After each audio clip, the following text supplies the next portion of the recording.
gentlemen, welcome to the Town of St. Albans Selectboard meeting. Join us in the Pledge of Allegiance, please. I pledge allegiance to the flag of the United States of America, to the republic for which it stands, one nation, under God, indivisible, with liberty and justice for all. Camera's not on yet? No? I'm sorry?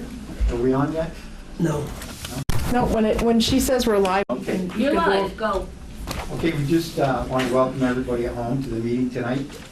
And I would encourage you, if you come across something that you'd like to comment on, please call in, and the number is 524-2415.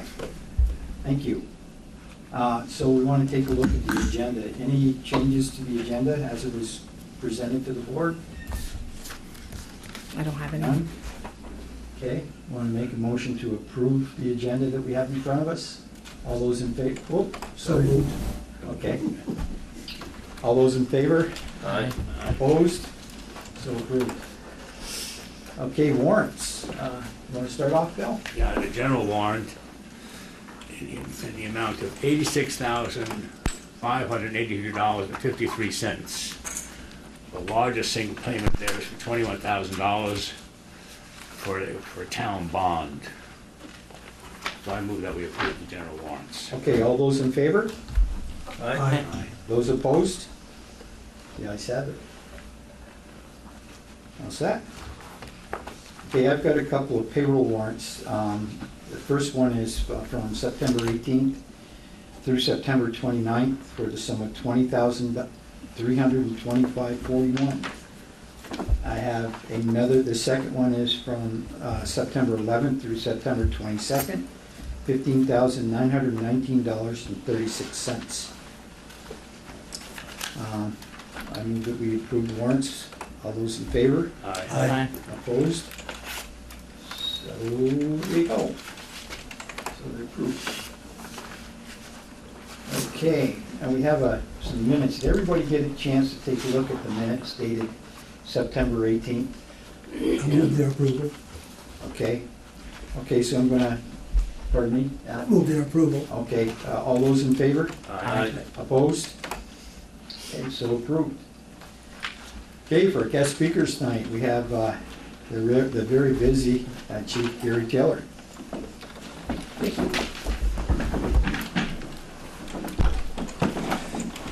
I don't really have anything prepared for an agenda, but I wanted to make sure that we had an opportunity to speak and address any questions or concerns that you might have. As I've said before, the town manager and I communicate pretty frequently on a regular basis, and there really isn't much that we don't talk about. But here I am. How's town crime? Stable. It's about the same this year as it was last year, maybe a percentage or so higher, but Any specific area in terms of social? well, certainly we're experiencing problems across the state, to be honest, across the nation with the drug epidemic that's occurring, the opiate problem, the heroin problem. We have taken some fairly aggressive and drastic measures that you will all get a chance probably to read about or see in the near future as we continue to address that. But I don't think any community is immune. I think it's happening across the board. It's not like anything I've seen before, and I think I've mentioned before, I'm in my 40th year in law enforcement here in Vermont, so it's very strange in nature. But when I was young and went to school, we were partly afraid to take those sort of drugs because we were concerned about the potential consequences. I'm not sure that this generation understands the potential consequences of using those drugs. Motor vehicle stuff is always an issue for us, particularly in the town. You know, we have some roads where high speed is easier to accomplish than maybe in the city.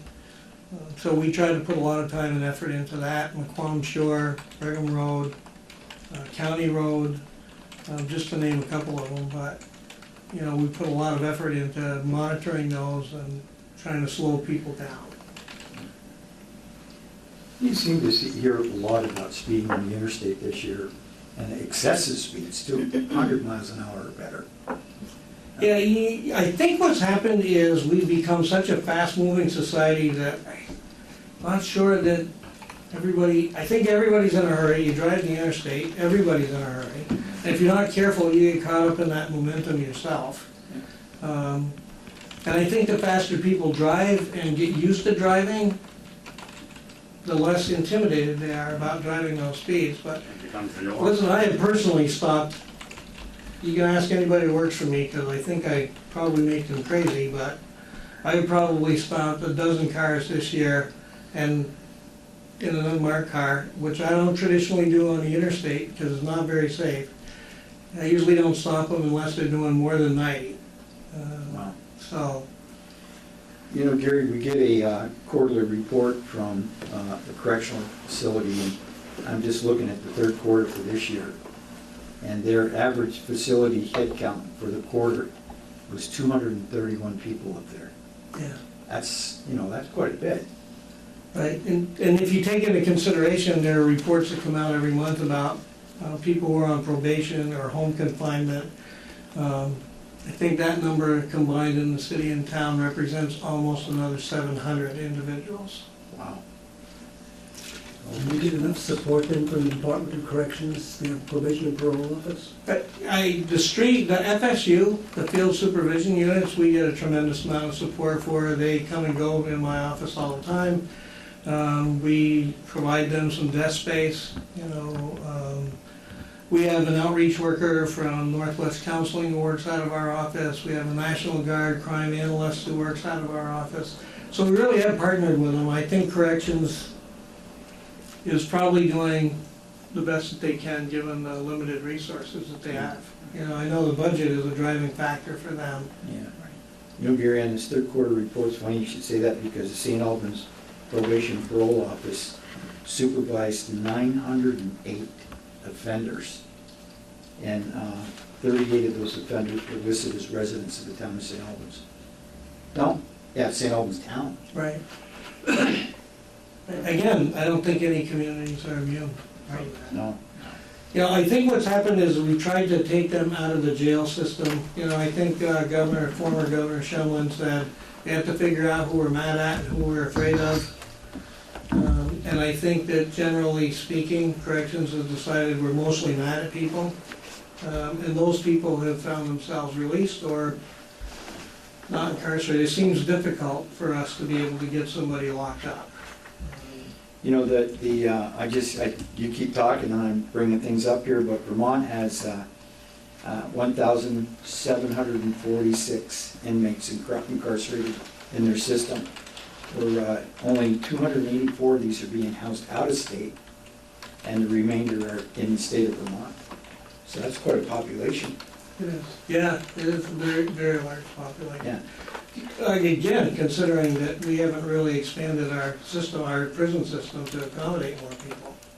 No, but they're doing a lot of good things though, even you know, for these types of people, because up here, you know, they're running a community high school for the inmates, and they're giving them, for those that participate, diplomas and GEDs. You know, geez, even right down to gardening. I mean, holy smokes! I mean, they produce over 7,000 pounds of vegetables. You know, for that facility up there, which in return was something like a $6,000 annual reduction in food prices for the prison. I mean, they're doing good things, and this one up here is making all the license plates for all the state of Vermont right now. Right. They're all coming from out of here. So the prisoners, but that warden up there and those folks are doing a heck of a good job keeping these people busy and doing productive things for them. Hopefully to become productive citizens when they come back, you know, population. We would all hope so, yes. Yeah.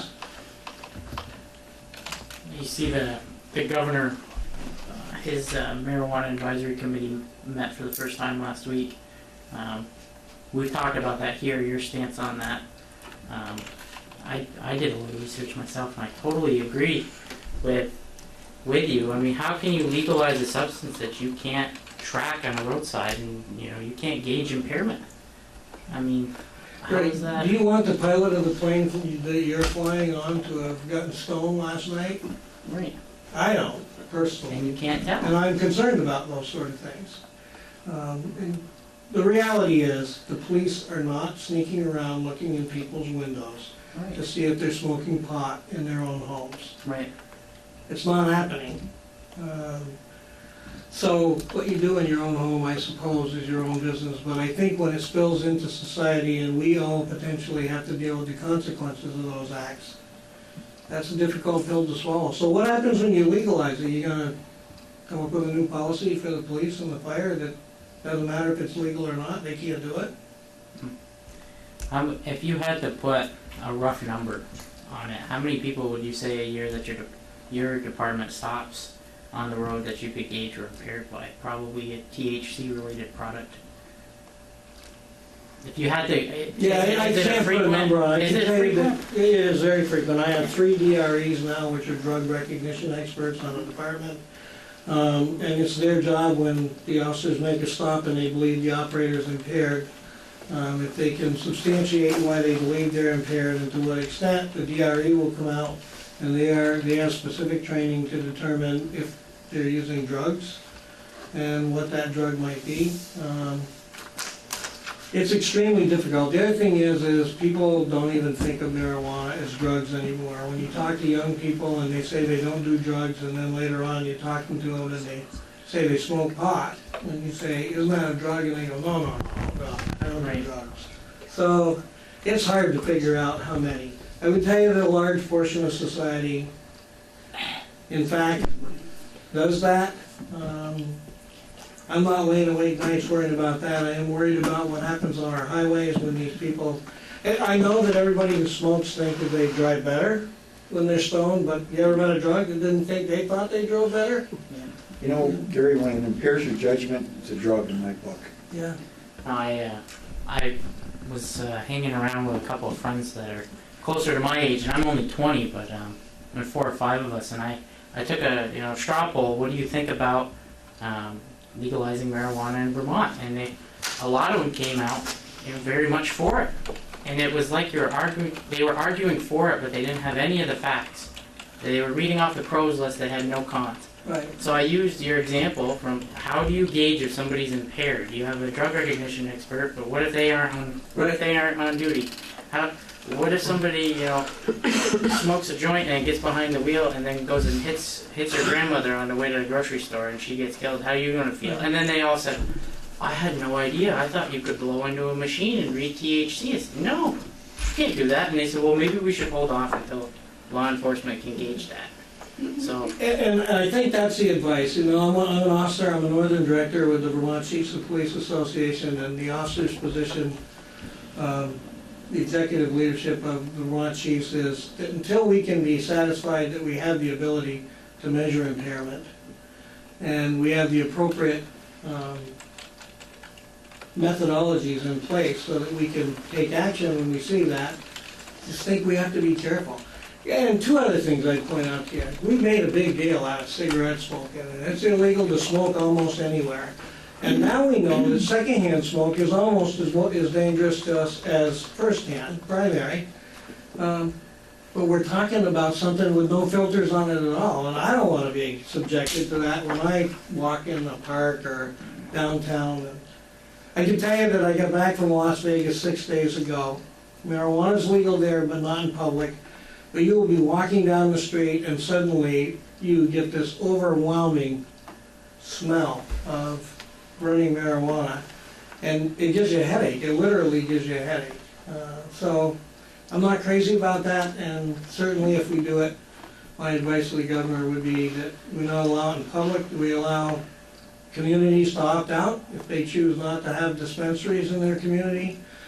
I don't know if you're familiar with this or not, but medical marijuana dispensary has been authorized by the governor's office for St. Albans. I know not yet where that will be, but I suspect we'll learn about that in the coming future. Okay, anybody else? Any questions for the chief? You could ask if the public has any questions for the chief. Go ahead. Isn't marijuana still not legal under the Constitution? Well, it's not legal by codified law in the state of Vermont, and by federal government. The federal government's on that, yes. So, yeah, there's a whole assortment of issues associated with that, but one of them is that none of the money these dispensaries are making in Colorado can be directly deposited into a bank because they're insured by the federal government, so they actually have armored car carriers pick it up and convert it to a check to them that gets deposited into the bank. I don't know what happens someday if the federal government says, let's go to the armored car carrier place and get all that dope money. I don't know what happens. Right. Well, thank you for your support. Thank you. Certainly the department appreciates that, and we take a lot of pride in our ability to deliver high-quality public safety services every day, and we try to do that. Well, I for one want to thank you for all that you do. Well, thank you. Yeah. Thanks. And you know, the chief brought it up just a few minutes ago about Las Vegas, and when we go home tonight and go to bed and rest our heads, I hope we help and say a little prayer for those people that lost their lives in that senseless act. Good. Thank you, Chief. All right, thank you very much. Have a good evening. I've gotten 4 hours sleep, I think, 3.5, and the Hey. last 24 I'm going home. 8-3. Thanks. Have a good night. Thank you. Okay. Errors and omissions. Yes, and Bill Hinman is here. Bill is here. So Bill is here to, we have copies of what Bill's got, and Bill's here to answer any questions that we have. Yeah, and we have one more that we're adding on today, because he had planned to do a number of these today, but then we had some information he got this morning, so he didn't have time to. Upon the completion of Bill's little show that he's going to draw here, we will be, make ourselves ready to make a motion to approve the omissions and errors. So the show is yours, my friend. All right. Every year we do have find some errors that we have. Unfortunately, this is longer than I'd like to be, honestly. I think we're settling in, learning the town a little bit better. Bob's new, I'm new. The lion's share of the errors and omissions that are on this sheet are very small changes. There have to be personal property accounts, some up, some down. Some personal property owners didn't report in a timely manner, and then when they reported, it was a number that we didn't have in our system, so we need to get that approved.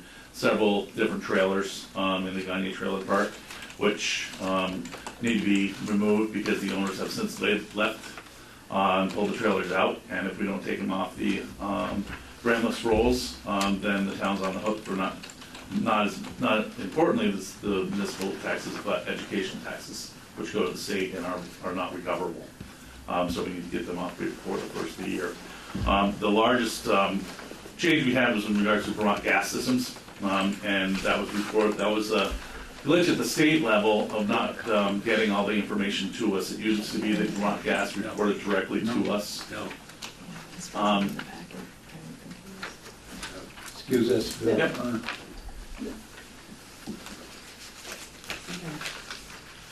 Go ahead. Sorry about that. I don't have it either. You don't have what, I'm sorry? What are you talking about, The letter. The 3-page? Yes. Right. No. So maybe you can go make copies, I suppose, but that one is, the one I passed you out was just the addition from today.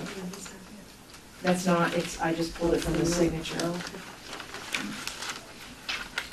So we can go make you a copy of it, but I thought it was in the packet. So rather than hold you up, Bill, why don't you go ahead and proceed? Sure.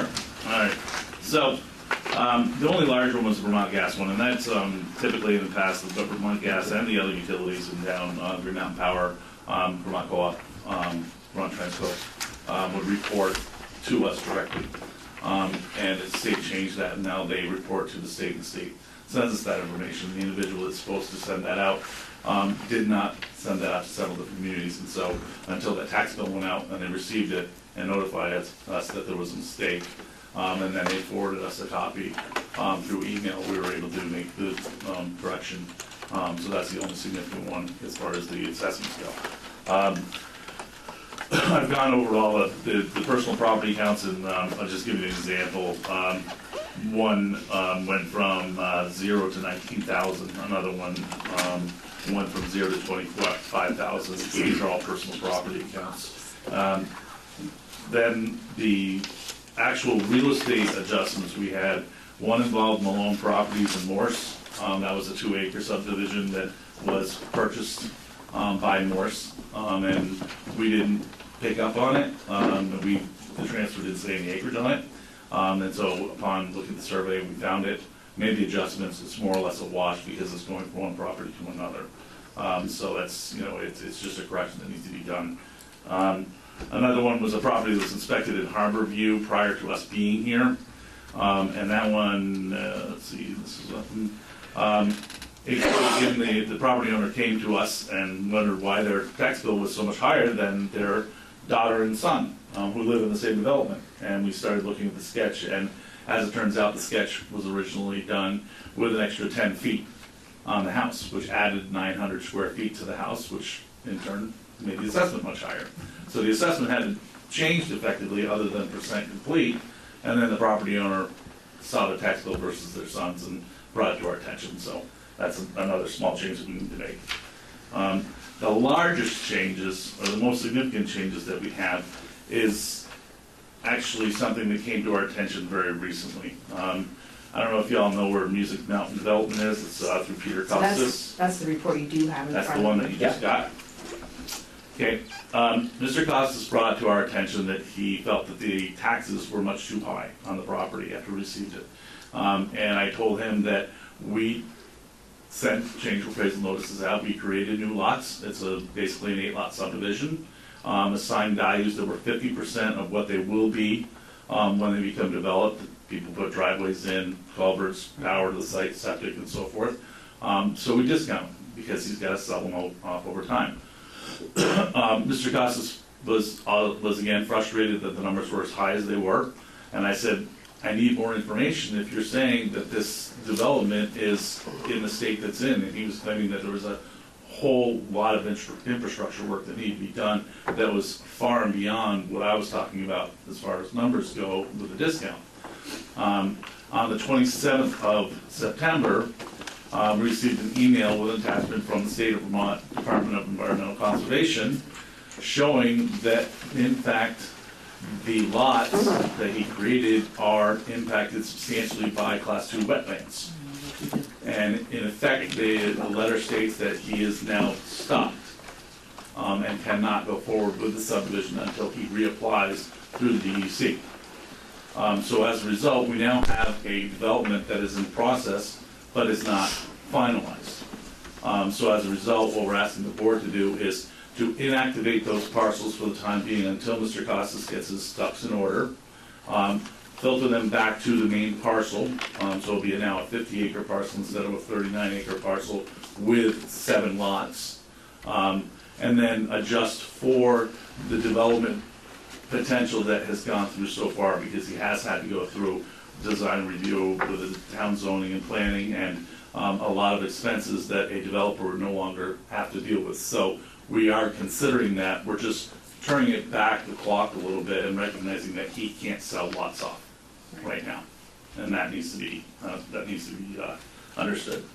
So what are you looking for the board to do on that one? Just to approve the year's emissions, basically, you'll see on the very top is parcel ID, and there's 7 parcel IDs on the very top. Great.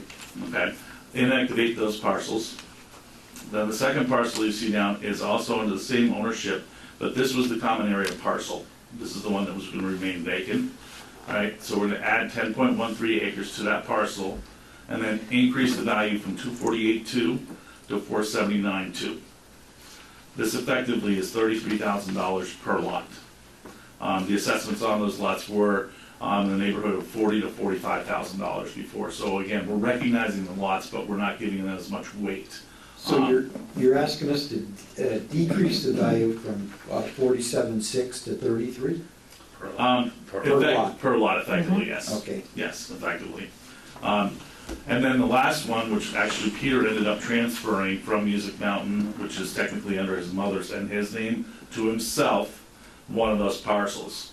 And so we can't inactivate that parcel because now it's already been sold to him. It's now a separate owned entity. And so what we've asked is that the board decrease that value from 47.6 down to 33, again, recognizing that he has some significant hurdles to jump over the course of the next year or so. When you say inactivate, Yes. now, he has received his town subdivision permits, he's been through the, You recorded a mile. he recorded a Mylar, and he's been through the DRB? Yep, that's my understanding, is that he had the ability to pull permits whenever he wanted to. He was actually actively listed the properties. I took some time and looked up through different MLS sites and other for sale sites, and the properties were for sale back in July. And then they have since gone off the market. And then with this piece of information from the Department of Environmental Conservation, he's effectively now has to go through them before he can get anything. So he can't sell off those lots So, yet. tax purposes, it's gonna be treated as one lot, Right, but it is subdivided locally, but not permitted through the state. right. Let me give you an example, and it's a more broad example in Williston. We have a big development called Finney Crossing. It's over by Task Corners. It's about a 400 unit subdivision. They bought, the Snyder Company bought that property for $1 million about eight years ago. Then they started going through the process of getting their permits for, this huge subdivision, which involved Act 250, local DRB, zoning, Army Corps of Engineers. I mean, the whole list goes on and on. As they were in the process of doing that, each year as they got another step forward, I would increase the value of that property a little bit. So we go from $1 million to say 2 to 4 to 8, and then once they had the ability to draw any permit they wanted, we created, I think it was around 340 single-family building site tax bills. So they had all the tax bills in hand. So when they sold off a site, we would have a conversation with them. They'd say, we're selling this lot, this lot, this lot, this lot, and this lot this year. So those are the lots that we go from being what we call paper lots or developed lot, non-developed lots to a developed lot. And again, recognizing that that value increases over time as that development goes forward. And so the same thing applies with developments that I work on here in St. Albans, is that once they reach that point of being able to sell them, it becomes much more valuable than when they're in the first steps of that process. And we need to recognize as it goes through the process that there is more valuable because they've invested something else. Who tracks the saleability? Who tracks when they go from being dreadful state, getting better and better and better? Who actually follows up on that? Bob and I do. Yep, as employees in town, so. Yep, so we'll track it from, when we first see a survey to, and then having conversations with Becky and, if they have to go through wetland process or whatever those processes So are. if Becky was, permits requested, you'd be aware of it. Exactly. Okay. Yep. So, So, Bill, this gentleman's not gonna have to go through that whole processing through, he's not gonna have to go back through DRB and everything again, is he? It depends on what the Well, state I'm does. asking him. I honestly do not know. That would be a question for Becky. My understanding was that he was able and ready to be able to sell lots, so he created individual lots, and now he can't. And I, as the assessor, have to recognize that So fact. from the town's perspective, Mm-hmm. the subdivision has been approved. Yes. I think that was the point of my Yeah, question. yeah. When they start selling off, how do you keep track of that stuff? Sure. Yeah. So, he's kind of gone all through this for nothing? No, I don't know. I mean, he's done a lot of work, He's done a lot of obviously. work and he's paid a lot of money to get that work done, most likely. Sure. And, and out of the blue comes this letter from the Department of Environmental Conservation saying, you need to reapply through us before you can do anything. Wow. If class 2 wetlands, they could reconfigure those lots. Yeah, He may that's have what to I was- reconfigure, then he would have to go back to I'm going to do DRB that. because Right. they may be lands that are gonna be protected and it change the shape of those lots possibly. Right, and honestly, the conversation that we're having right now with Peter is, I've adjusted that value to recognize that there's some additional value in those lots at about 33 grand a lot, right? Once we get the approval through the select board for the errors and omissions, now we've opened up the gate again, if you will. And so Peter's gonna receive a notice, okay, of change of appraisal on these properties. And he'll have the same rights to appeal as he did as if this happened back in May. So he has 2 weeks to make up his mind whether he wants to appeal that assessment or not. If he does, then he comes in and sits down with me and the listers, discusses what he feels the impact of these lots are. If we feel that the value is right, then we leave it the same as it is. If we feel the value is appropriately needs to be adjusted a little bit, then we adjust it a little bit.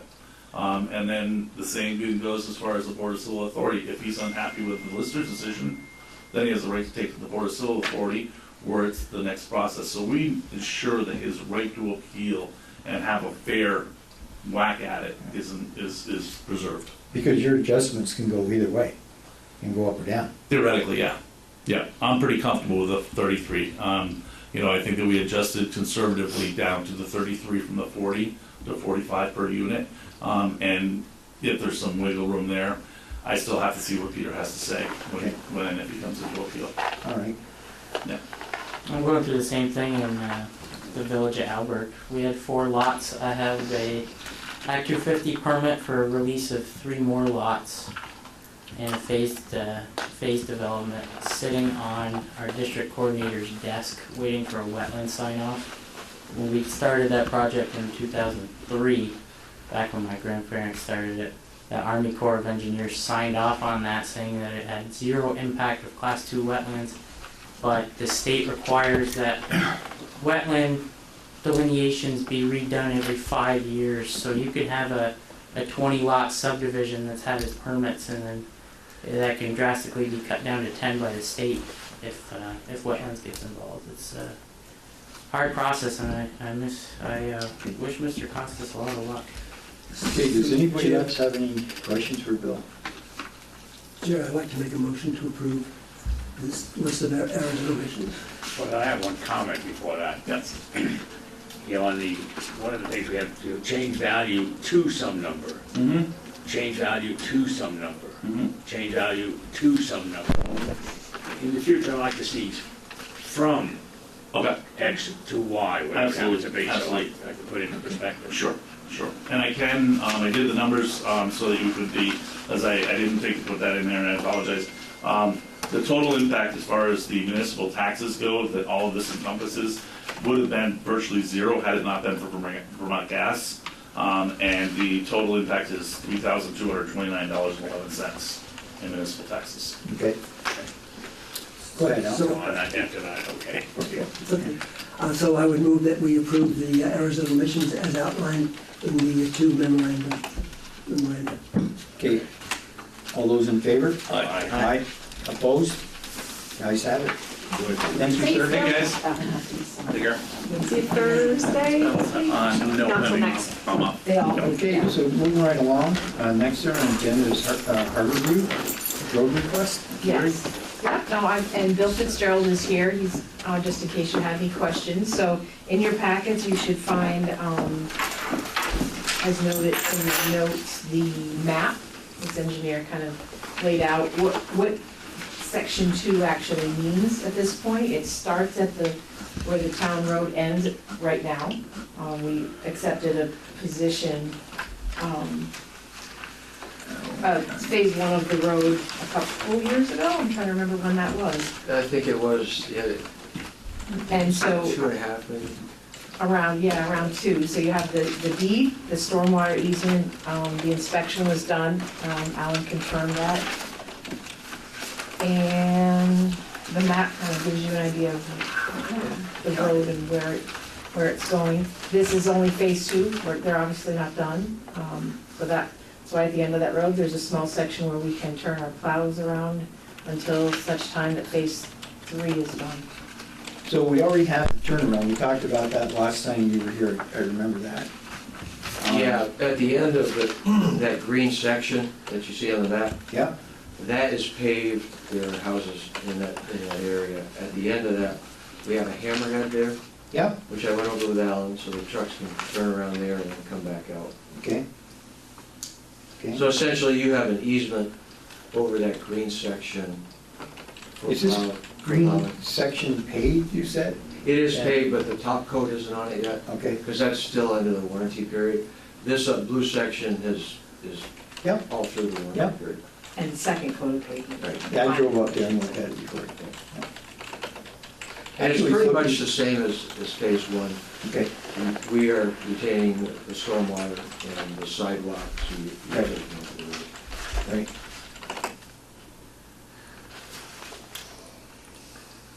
So, any questions from the board? I gotta compliment you, I drove up there and that development looks very Oh, nice. thank you. Yeah. And that easement is described in this? Yes, it is. Separate. It's in the deed, the warranty deed. There's also an additional easement for that section.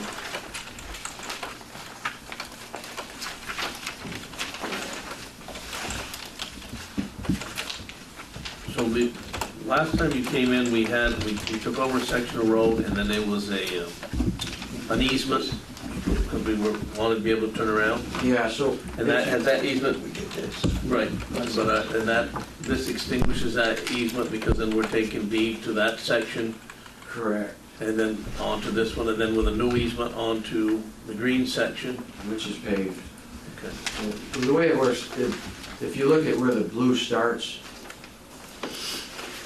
that was the end of our paving for phase one, but we gave you an easement to go down in and turn up into overlay court, so the school buses and so on. That's where the cul-de-sac is. That's the cul-de-sac, it's hard to That was read. that easement. Now, we're complete all the way down to where the blue stops. That's already been through the 3-year warranty and paved. Yeah. The green section has base course, storm drain, and everything in it. And then the other section of Riverview Drive, lots 40 through 43 and the townhouses, that is also base course, but we're obviously maintaining that. We've got a couple townhouses going in right now. Okay. Any other questions from the board? You do most of this? Sure do. Yes. Yeah.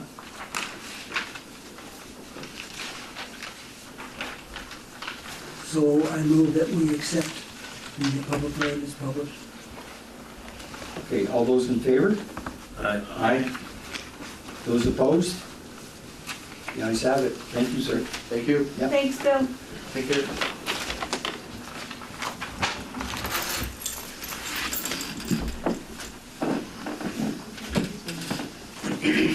Okay, so, completion of our review, we'll move right into the town manager's report.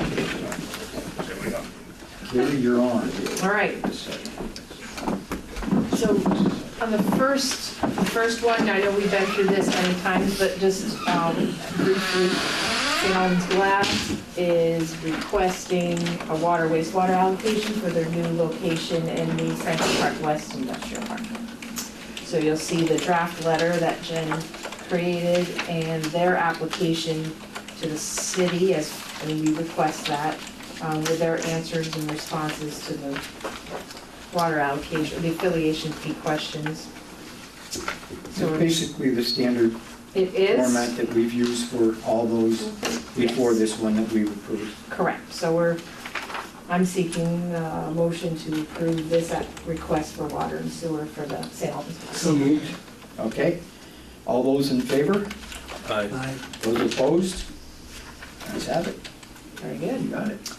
The second item here is the St. Albans Solar project. It's, we used to call it, I think we always called it St. Albans Solar, but it's a Route 7, rather large solar project in the southern part of town, right off Route 7.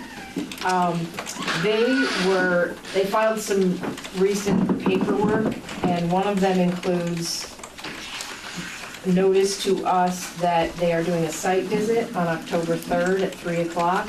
That's going to be followed by a public hearing that's going to commence at 7 o'clock at St. Albans Town Educational Center. So anyone who has any concerns or questions about this Public Service Board project is encouraged to attend the site visit and or at the very least the public hearing, because if your voice is not heard on the record, it's kind of like now or never in many of those cases. So don't think you're going to wait. And there is other opportunities, but they're not nearly as important as this one is. So they're actually having a local site visit. So just wanted to make sure we punctuated that. Thank you. Okay. The third item is we're doing some housekeeping, and this burning ordinance hadn't been updated in a very long time. I don't even know what year, but it was so long that it no longer reflected the practice we were using. So what you have is a track changes copy of the burning ordinance that reflects, we do allow our residents to burn clean brush and twigs and leaves and things like that, as long as they call us and get a burn permit, which really isn't a physical permit, but just a verbal, yes, we know you're burning, we tell the fire department, so they don't send a truck out needlessly. If you're doing everything you're supposed to be doing, we will, of course, send them out. Basically, they Yeah. request a controlled burn Yes. permit. Correct, and it also includes the updated language that we are part of the Northwest Solid Waste District. So why is that necessary? I think it's kind of instructional if we'd send somebody to it. I don't know if it's absolutely necessary. To me, it has nothing to do with a burn permit. I kind of. Well, we talked about the disposal of solid waste before, and so, I don't know. I thought it would be important if somebody was asking what to do with their solid waste, we're allowing them to burn it, but separately, if you can't burn it, then you can dispose of it through the solid waste district.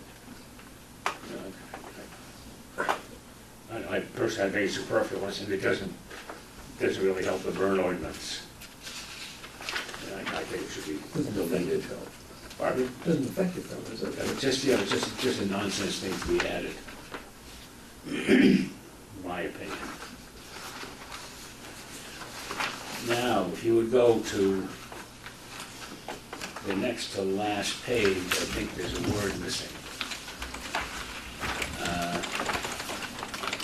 After section 4B4, the paragraph after that, the open burning of natural wood, it said non-woody vegetation had a designated blank.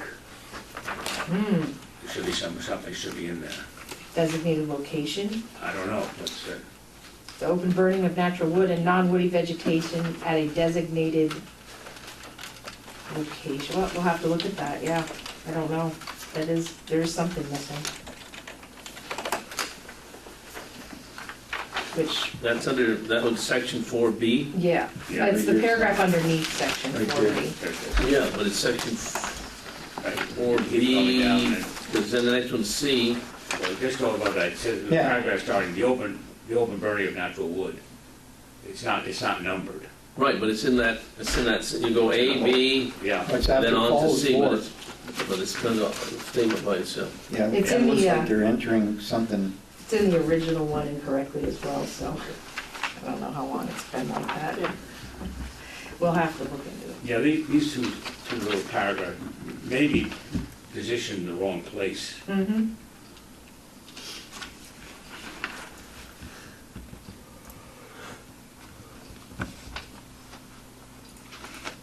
I don't know.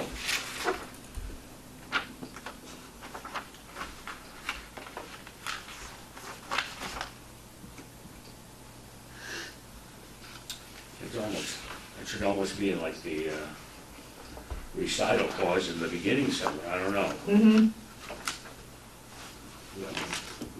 Purpose, somewhere up in there, I don't know, it just doesn't fit. Well, yeah, because it said, I mean, you're right, it says any other open burning is Right. prohibited by this ordinance, including but not limited to blah, blah, blah, like hazardous waste and recyclable materials. So maybe that would help, that other paragraph about the solid waste district. So anyway, I think Okay, So it you wanna, may need a little massaging. you send it back to the Yeah, press I think so, before yeah. we yeah, I before we think sign it? we do need to update it a little Yeah, bit more. so- I mean, it's not, there's no time sensitivity to it at Yeah, this point. so Yeah. to make it, why don't we just, go ahead and make the corrections to it. and Sure. Present it to the board again at a later date, okay? Or B. I'll check with the Solid Waste District. Yes, please. Oh, I'm sorry. I'll get it. You know, warts and all, we do have still have an ordinance in effect. We do, we do. So there's some protection. All right. Does this address campfires in any way? No, Campfires are allowed. Do you think we should put it in here? Well, it doesn't say it's allowed, does it? I don't remember reading it in there. Other than it says, you can burn woody material, what does it say? I see some people get really carried away with campfires. The open burning of natural wood and 30 non-woody inches in diameter. vegetation. Yeah. Yeah, Well, when is a campfire become a bonfire? Exactly. Something, I don't know. Well, and then it says, or for festive celebrations. I don't know if that, allows a small festive celebration. that's normally when the fires get bigger. Yeah, I know, But right? the more festive the celebration, the bigger the fire. Right? All right, we'll check on that Thank you. campfire. All right. More to that. All right, so the last one on here is Grice Brook Homeowners Association status. As you know, it's been on our agenda each meeting. I did get an email back today, actually, from John Kaplan saying that he had inquired on our behalf about the traffic study so that we could get the details about what they were looking for in a traffic study before we performed it. So that's the next step for us, is to perform a traffic study. And like I said, Ned Connell, who's our planner, has former experience with traffic studies and was often a consultant paid within New Hampshire and Vermont. So I think we have the in-house. Let me ask you this, he has everything he needs to do this, so. He does have, he said it's not necessarily high-tech. Oh, you don't know, I mean, But I he's got asked the him. lawn chair and the umbrella? No, but I asked him if we had the tools, and he said between he and Alan, they could definitely get it done. And it's not as complicated as one might think. Well, I think if we're gonna do one, that would be a good way to go, because he's already on the payroll and we don't have to pay for it. Well, correct, I mean, we are paying, but we're not paying an exorbitant amount, and we're not paying a consultant rate, so. Yeah. That's our next step. Are we removing him from other critical issues that are time sensitive? Well, right now, he has a number of things that are time sensitive. This week and next week, it's always grant season right now, but he said he could work with Alan on doing it fairly quickly once we have the One of the days details. they're out there just hanging out. They're just gonna, we won't get any calls on that. We're just gonna give them both lawn chairs and have them sit on the sash. That'd be great. Yeah, no, we're not doing that, actually. Sit on So that the was, side. soft The drinks. St. Albans State Highway. Sorry, I should clarify. You could be the lollipop lady, okay? Oh, jeez, it could get So you're scary looking fast. for approval from the board to have him do that? No, I don't think we need any approval, I'm just providing an Sounds update. advisory. So, okay. let me just ask a question. Mhm. Do you think you need any money from the capital plan to support the present work and any future permits that you might need before we get to the full outlay? I mean, probably not this month, I think we might get there, but I'd like to take it step by step. I'm trying to work on some grants right now. I think we may eventually have to have some seed money, and I think it'd be important to have some when I go to these grant sources to say the board supports this project. I'm not there yet, though. So you don't need seed money set aside now? So you know where you have it? I mean, it probably wouldn't hurt. I actually had not thought about it yet. I was just focused on making sure we stayed on top of this process. So, I mean, if you think there's support for that, that's your choice. It's certainly something we could talk about now, or we can talk about it at budget time. Well, let's say this, seed money, if it's not spent, it goes back to wherever it came from, correct? Yes, I mean, we're not gonna, it's not, we're not spending it, I'm not writing a check for it, so you're absolutely right. If you make it restricted, then it's set aside for that purpose. So I think, and my opinion, in trying to do some proper planning, that I don't think it would be a bad idea to set a few bucks aside. I think at least wherever you negotiate, you say, I've already got the seed money, you don't have to come back here. True, that's true. And the other thing is, it makes it look to the state like, we are behind it. Yes. So would $100,000 help you to start? Well, that certainly is a good start. I don't know what kind of support you have for that right now. I've been hard out. Going once, 50? Maybe Dutch auction. Let's I'm just thinking- be sensible, but, let's be practical too. You know, you can put $10,000 in, and $10,000 is nothing. Seed money for what? For matching For grants, whatever comes up, Bill. for the to cut the highway into the stash. Don't even go there, you get, Oh, I'm going there, I understand you may not want to. Yeah. So I think $50,000 would be a good start. So I'll move that we move 50,000 from the We're capital not, are funds. we, why would I you don't know, take I the don't think we're capital? there yet. I think we need to. It's way premature. It's in planning. I know, yeah, that's exactly why I wouldn't vote for that. We're in planning right now. We don't even know if the state will fully support us. I know it's a good gesture, but I don't know if I want to set aside $50,000 out of the capital budget just to. It's setting it aside, it's not going anywhere, it's not spent, it goes right back anyway. You're potentially restricting it. Right. Why tie your hands when you don't have to? Anyway. It'd be one thing if Gary had come to us and said, I'm to the point where I think it would be a good idea to have seed money, but if we're not there yet, I'd just assume leave it where it is and wait till we get to that point. And not saying I don't support that project. I think it's a good idea, but I think we have to press on a little bit more before we, I mean, that's a lot of money to potentially put into that. I mean, I know that it's probably, 50,000 probably will cover maybe, if we're lucky, 10% of the total cost of that project. We're not looking to cover the project with that seed money. Right. We're looking to cover any expenses that might come up that gets us to there. Yeah, We're not looking to cover the project for $50,000. I know that, I I know think that. I think it also has an additional benefit in that we've been working with Gricebrook people for a long time. Right. And so this is also has psychological benefits that we haven't forgotten them, that we are moving forward. Will we- We're giving the authority to the town manager to seek those grants and just have the match available so she can grab them. It doesn't have to wait a month for us. It's just, I just, one thing that I see when I talk to people is that, what's one of the most common complaints we hear from the public in regards to taxpayer money? We haven't spent any of the capital funds.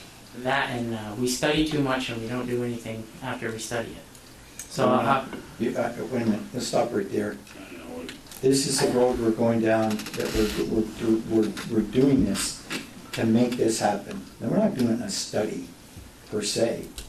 We're in, and it's my efforts, and disagree with me or jump in anytime you want to. This is not wasted time. This is not like one of the studies we've done before. Many studies we've done before and done nothing with them. it could get to that point, which is why I'm saying I would like to see what we're spending it on and then vote to allocate the money. I'd like to, It's micromanaging in my book. Yes, I'd it like to is. see it happen before we go down that road. I mean, it's not that, this project in various forms has come to this board several times and has always been turned away due to the cost. The bottom line cost, Exactly, that's why we're doing what we're doing now. Exactly. allocating money without knowing what it's gonna cost. No, You no, don't no, even- no. you don't have a clue when they're gonna be authorized to do it by the state to cut into that road. So why do we wanna allocate $50,000 if we have no clue yet?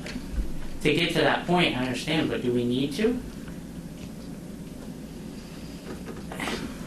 Yeah, If I'm we not earmark sure. that money for this, and it gets, and if it somehow goes down the drain, and doesn't help this project inch forward, or it just sits So what there, happens to the money? Money goes back to where it came from.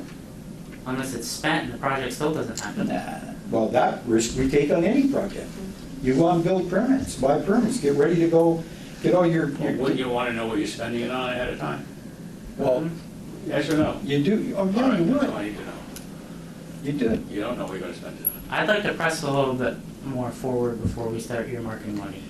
So I would then say that we can call the question and must clearly have the votes 2-2, so the public understands where we all stand. Right. I'm in Exactly. favor of the project, but I'm Don't- not in favor for No, earmarking money. no, Not yet. That's double talk. it's right. So I'd move the question, Pardon me? move the question so we can call a vote. Well, okay, all those in favor of setting $50,000 aside and a fund for any permits or anything we might need for the Grace Brook project? Aye. Aye. Those against? Nay. Again, today, Okay, 2-2. They want Abstain. extension. And, yeah, abstain. And it's not that I don't support the project. Good. We voted, Well, that doesn't, we're talking about earmarking money, not the project Okay. itself. So don't try to paint it like that. I'm not trying I'm to fully in paint support of anything. trying You're to help Moving right your along. community.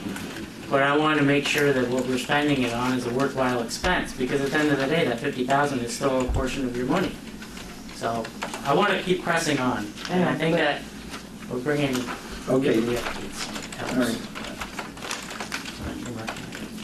All right, so I don't have any other surprises under town manager's report. It brings us to public comment. Well, what about this parks comment? Oh, I'm sorry, I did have that, you're right.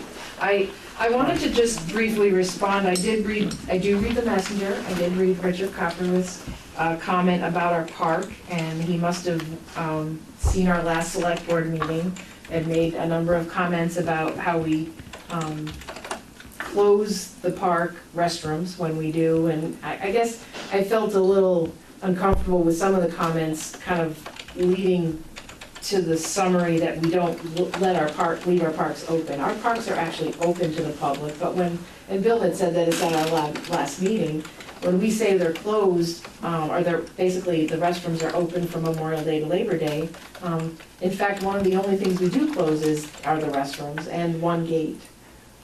But, the gates are generally locked. For example, you drive past Cohen Park, that gate is chain That- locked. It is, it And is. the gate going in, the main gate going to the Bay Park is closed. It is, or not. and- So that's my question is, are we gonna leave those gates open, or are we gonna? Well, I mean, you can think about it. I mean, honestly, for right now, we wanted to slow down. We were having a little issue with some vandalism, some illicit activities, and some, I guess vandalism, I'll leave it at that. And so we wanted to slow that down a little and not leave both parking lots at the Bay Park open. Because frankly, at this point, almost all of, if not all of our park staff is gone for the season, so it's very difficult to monitor. So if you think, at some point, usually about like January, we often open some of the gates for ice fishermen. At that point, people tend to not do all those naughty things they were doing in the fall. It's your call setting the policy for the town. It's just that we do generally allow I think people. in general, what you're saying is that, even though the gates are locked, people can walk in. They can, and You that's can do that correct. at any state Yeah. park, at any, the state Well, park. in any of our You parks, can't- you know. You can't police it. But, you know, Correct. they take the Sandbar State Park, they actually close those gates and lock them. My understanding is. Yeah, when I drive so it's by, I foot put- traffic is what they're And allowing. that's what we allow here too, you know, especially since we're having a delightful weather event happen here, so. I'm down there this weekend and it was busy. pretty active. So, you know, the restrooms, we do, of course, have the now infamous portalet down there, and it seems to be received well, actually, and we're gonna It's well used. think so. It's being received well, and honestly, it is good. I mean, it was On that great weather. topic, portalets, if it's going to extend any length of time, it might be worthwhile looking into that type of system they have at the wildlife up there, Missisquoi, one of these chemical, whatever's, you don't have to really maintain, it takes care of itself. Yeah, yeah. Digests itself. That's what I was I thinking. don't know if it incinerates, or I don't know how it works, but they've had that one there for years. I mean, this one It's all isn't, steel, and so it's low maintenance and whatnot, so. we'll see how it goes for 1 or 2 Just see, months. yeah. That's kind of what we were thinking. The park use goes down considerably when it Yeah. gets really cold out, until ice fishermen come out, so. And if you The can other predict the is- weather, Yeah, right. if you can Right. predict the weather, then you can do, you've got something there. Lots Because of- next Of course, year, you gotta have a it problem could with turn dogs cold and early policing that. and we won't need to portal it, so. Right. I think it's an easy way to accommodate the public, when the weather, we can move one in quickly when the weather's good, Yes. and then move it out when the weather's bad. Right. I think right now, I think that's a good solution. Me too. And that's It's a good at the test. pier end of the park. Yes, it's at the, this end, the Bayside end. This end here. Yeah, so to your earlier point though, I think if we keep the gates locked at the other end, you force the cars to park Oh, yeah. in, so that, and Absolutely. it also makes that potty more Yeah, visible it and it usable. funnels the people Right. in. Mm-hmm. Right. Say they go with the flow. Nice. They go where they have to go. So, I'm not asking. while we're talking about that area, you sent us an email on an RFP we received for the study on the Bay Dock. Are we gonna have that at a later meeting, or discussion on that, or what are we doing with that? No, the board had already approved that to be done, and actually, I think we talked about having it done recently, so we've Not at already. that figure. Well, the figure I saw, I didn't think we approved that amount. Yeah, this is the response to the RFP. This is the response to the RFP, and I. Right, but we haven't approved the bid No, not to my knowledge. to do the work. We We approved the RFP. RFP, but we haven't approved the bid. Yeah, well, I mean, honestly, I thought you had it one of those last meetings, and We frankly. didn't have it anywhere near in our budget to do it, and I think we had 10 in our budget, Yeah, we did. and then, so I don't, So at the last meeting, you were interested, the consensus was basically, let's go forward with phase one if we can get some answers at that point. but correct. when I saw the price, it changed my, I kind of had second thoughts. I mean, am I the only one that saw that? Did the rest of the board see the I email? saw it, yeah. I saw Yeah, it. because it was, But what Carrie's saying, though, she's correct. We approved her to go forward with phase one. And to get us to whether or not we wanted to Right, so, continue I mean, phase two. at this point, I think the idea was we wanted to find out what the status of, what the Correct. actual Subject. condition of the dock was. oh, yeah, I think that the Done. study is, the scope of work was pretty so I accurate. guess it's kind of moot, actually, because once I called the engineer back, he said, I can't really get you the information you want with only phase one. I need to do parts of phase two, or you're not gonna have enough information to make any sort of, important decision based on only phase one.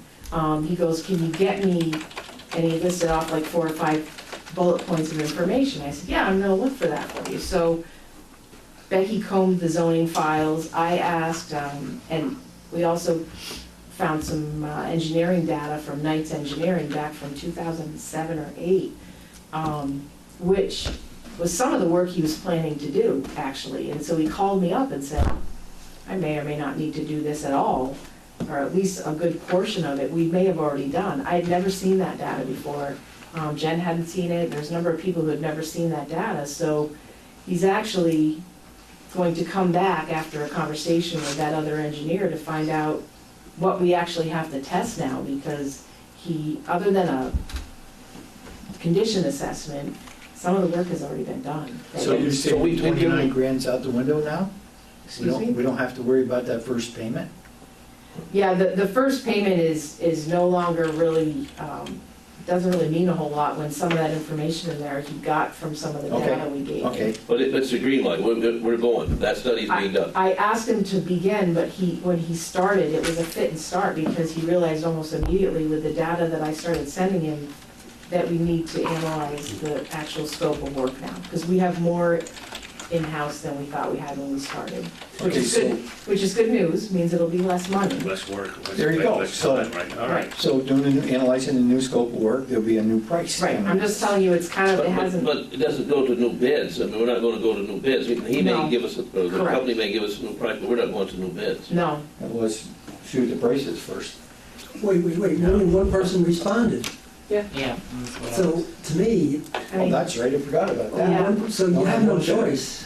What are we arguing about? If you want to fix the I wasn't aware that we had gone into contract phase with him and that he was beginning the scope, or beginning the study. Oh, I understand, Now that he I is, understand your point, but we don't have any other options.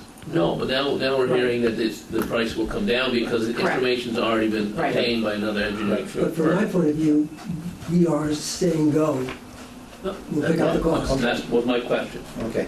Yeah. but you're not putting necessarily a top limit on what you consider comfortable. I mean, I'm not saying I'm gonna spend a lot, but, We had put into, and that was at my request, Yeah. to put in the budget, build in the Yes. budget, monies to study the base of that dock. yes, the substructure. Yeah, it's in the budget, it was. It's much less than what that contract came in at. That's right. So my concern was that it was much less. And now you're telling me that it may be not as much as what I was concerned about. Right. Right, but it's gonna be in that, it's still gonna be more than the budget at this point, though, Well, I feel like. I knew it was gonna be more than the budget. I Okay. thought it was gonna be in the team. 50% more or Yeah, something? yeah, something like that. Let's see what he comes back at, we don't know. Correct, but what I want clarification on is that you're not shocked. So we can talk about it in executive session, I don't I like guess talking what we're about saying is, continue to contracts and March. open. In what? Continue to March. Yeah. Well, I'm gonna negotiate to get this as low as Yeah. possible, which I always do, which We he understands. need the information, the baseline, before we can make any sensible decision to go forward or not. $700 for a kickoff. Okay. All right, I think I get it. I'll Okay. confirm with you and write it later. Public comment? Public comment? Pete? Pete? Yeah. Al? Al? Oh, geez. Kimberly? Alan, Peter? I'm good. I think it was a little concerning about the message in the messenger about the park, but it is this end, the south end of the park. The parking lot is open, the portal it is working. And with a nice weekend, there was a big party, and the people actually did a really good job. They pulled out a couple tables, they had their party, they put the tables back. I mean, you always have a handful that go against the rules, but for the most part, the park is accessible by pedestrians and people obey the rules. Alan, a quick question on your activities report. Yeah, let's talk about that. You had something about, you're going to talk about measuring Route 36 in 2 parts. Where are you talking about measuring? That's, I think that was something that right over, and I must have, Okay. when I was pulling down through, that must have been something's been in there. That was for a while. something that was held over when we were talking about considering to take it over as a Class 1. Yeah, it was a question, what are we doing? From where to where and all that? That's where that came up. Where the state was suggesting we take Right. over Route 36. So nobody knew what it was all about or where it was going to be and so on. The state has addressed me a couple times, they would like us to take over Route 36. A couple questions I brought up to them is, do they want us to take over the whole section from the VFW all the way to Black Bridge? Or would they consider, us taking over from out here near the store to just the Black Bridge? So And they there's a- didn't answer you, did they? They really didn't like that because the state truck would have to make a turnaround in this intersection and they didn't want to do it. So I had suggested maybe if they wanted to swing through our parking lot, plow down around, pick their plows up, then they weren't doing any backing up. So, I mean, it's still out on the table. Yeah, just find out what we're talking about. Yeah, I mean, there's a financial note on it for us taking it over. I think it's something the town should maybe consider down the road. I mean, all the drainage has been upgraded. The guardrails have upgraded. They just did the paving. The signs. The signs are all done. So what I have learned through talking to them is when you take over a Class 1 road, I always was under the assumption that the paving, everything was our responsibility. But you're actually sharing the responsibility with the state. Yeah, but only for a certain number of years, though. Yeah, they replace it a lot less frequently. They're on a 10-year The state's cycle. on a 15 or 20-year Oh, they're more. process of paving. Yeah. So, like I said, the road just barely got paved, so they probably wouldn't touch it again for So 15, that's going 20 back. years. I But signed they, it- I they signed it still do all too the soon. paving and This the is marking. ordinance. Oh, Okay. thank you. Right. Obviously, if a pothole occurred or something like that, that's on the Yeah, the town. gentleman that we had here, that Jim explains Coda. parking, he explained that in pretty good shape, I think. Yeah. But it's a good financial situation for the town, the revenue, and that can turn around to go towards town trucks and whatnot, but There's advantages and there's disadvantages. exactly with everything. What is the But, status of that? Are we moving in one direction or doing nothing? Kind of put that on the back burner, I believe, for now until we got more information. So the measuring part of that was, Well, do you support it or not support it? I didn't give you any information. Well, it takes a lot of work to do that, so if you'd like to go in that direction, they have programs that we can start rolling to analyze that One of the things the town. that he said was that they were willing to negotiate, They did. and I like that. Yeah, the question, what are they offering? What do we get? What is it gonna cost us? Those are the issues to me. Yeah, Well, we have I'm not ready to make a decision on that No. right now. Well, we don't know anything, so why No. why should we make a decision? You don't need to make a decision when you're making inquiries, but you can make them, and then defer the decision to. Well, yeah, I wasn't asking you to make a decision No, but I mean, tonight, you gotta keep the, I would only be interested if we could take over from just before the intersection of Black Bridge. Well, I think we'd want to get Alan's, Anyway, we're just off get track. Alan's information on that. Yeah, so, I mean, we can talk about that again. Last time we talked about it, there did seem to be support to the. but that was Another prior to discussion the last another visit time.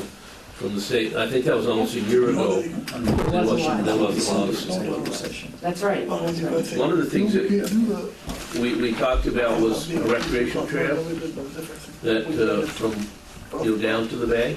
We also talked about a municipal service line.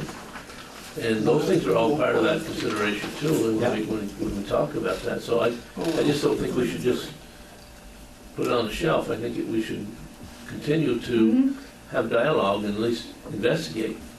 We can say no at a later date, but we should be still. I can pursue it if you would like and bring it up at the next board meeting or whatever. Yeah. Okay, finished with that?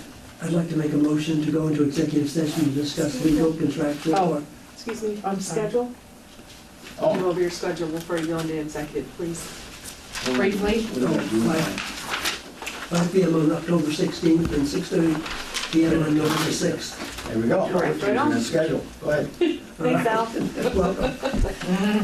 I'd like to repeat myself. I'd like to make a motion to go into executive session to discuss legal, contractual, or personnel issues where premature general public knowledge of the subject matter would place the town or person involved at a substantial disadvantage.